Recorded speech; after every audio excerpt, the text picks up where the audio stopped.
Hello everyone, kumusta po kayo? Again, weekend na naman tayo. So pahinga na naman yung mga katawang lupa natin. Oras ito para sa ating mga sarili, para sa ating mga pamilya, at para rin sa ating pamamahinga. And I hope maayos ang magiging weekend natin ngayon para sa ating lahat saan mang parte tayo ng mundo. Grabe yung lumabas sa balita tungkol sa isang babae sa Trece Martires City, Cavite na kung saan sinasabing natagpuan yung bangkay niya na isinilid sa isang icebox. Ang biktima ay kinilalang si Marie Joy Singayan, 25 years old.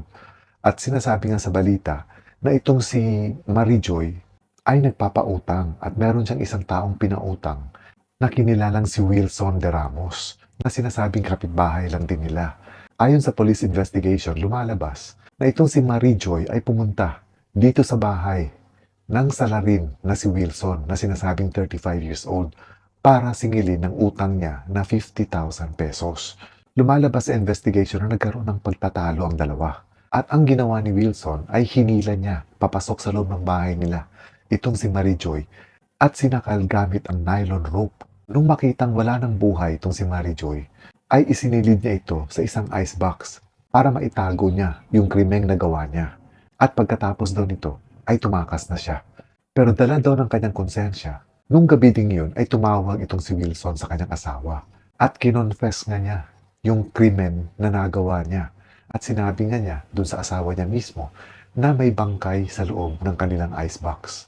So ang ginawa naman ng asawa nitong si Wilson, agad naman itong nag-report sa kapulisan sa Cavite, sa Trece Martires City. At agad naman umaksyon ng kapulisan at bumungad nga sa kanila ang wala ng buhay na katawan ni Marie Joy Singayan doon mismo sa loob ng icebox. Parang isang araw lang ang lumipas ay nadakip na rin itong salarin na si Wilson de Ramos. Sinasabing nadakip siya sa may Pasay City at kasalukuyan ng nakakulong at sinampahan na rin ng kasong murder. Nakakalungkot na makarinig ng mga ganitong balita.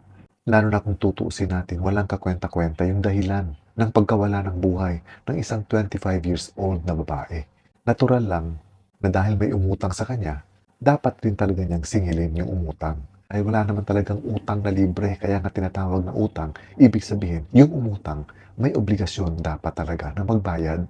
Although siguro minsan kasi talagang nabuburyong yung sinisingil, lalong-lalo na kung mabunganga yung naniningil.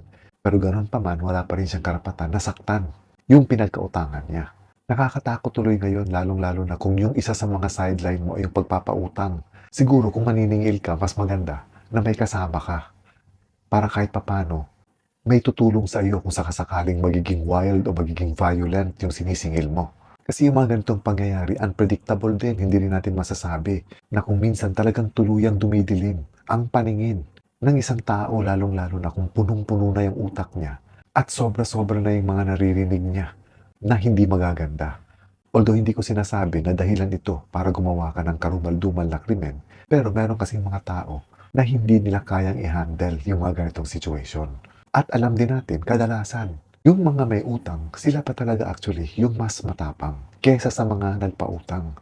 Siguro hindi na rin kaila sa inyo or hindi na rin talaga bago sa inyo na nangyari na rin sa inyo ito na kung saan nagpautang kayo kahit pa siya ay kamag-anak ninyo, kapamilya ninyo, or kaibigan ninyo na kung saan nasisira yung relasyon ninyo dahil sa utang. Dahil ang nangyayari, yung umutang, halos hindi na marunong magbayad ng kanyang inutang. Hindi ko sinasabing masama ang mangutang. Lalong-lalo na kung ginagamit naman ito sa tama. Halimbawa kung may nagkasakit, lalong-lalo na kung emergency. Pero dapat, alam din natin na kung tayo'y uutang, sisingilin man tayo o hindi ng ating pinagkautangan, dapat kumukusa tayong magbayad. Dahil kapag hindi natin ito gagawin, dito na nagsisimula yung sigalot o yung away between sa umutang at nagpautang. Ngayon, pwede rin naman kung talagang iwas na lang tayo sa mga ganitong pangyayari, huwag na lang tayong magpautang, wala pa tayong sakit ng ulo. Kasi sa totoo lang, mahirap talaga ang maningil. Kadalasan, ikaw pa yung nagiging masama. Ikaw pa yung nasusumpatan na kung tutuusin, ikaw na yung tumulong dahil ikaw na yung nagpautang. Pero meron talagang mangungutang na talagang naging way of life na nila yung mangutang at sanay na sila na kahit hindi sila magbayad, ay hindi sila naapektuhan. And this is all for now mga kaibigan. Maraming salamat ulit sa inyong panunood At lagi nating tatandaan, ang utang ay dapat bayaran. Once again, maraming salamat uli. Have a peaceful weekend everyone. Ingat po kayo lagi. Amping mo kanunay and God bless.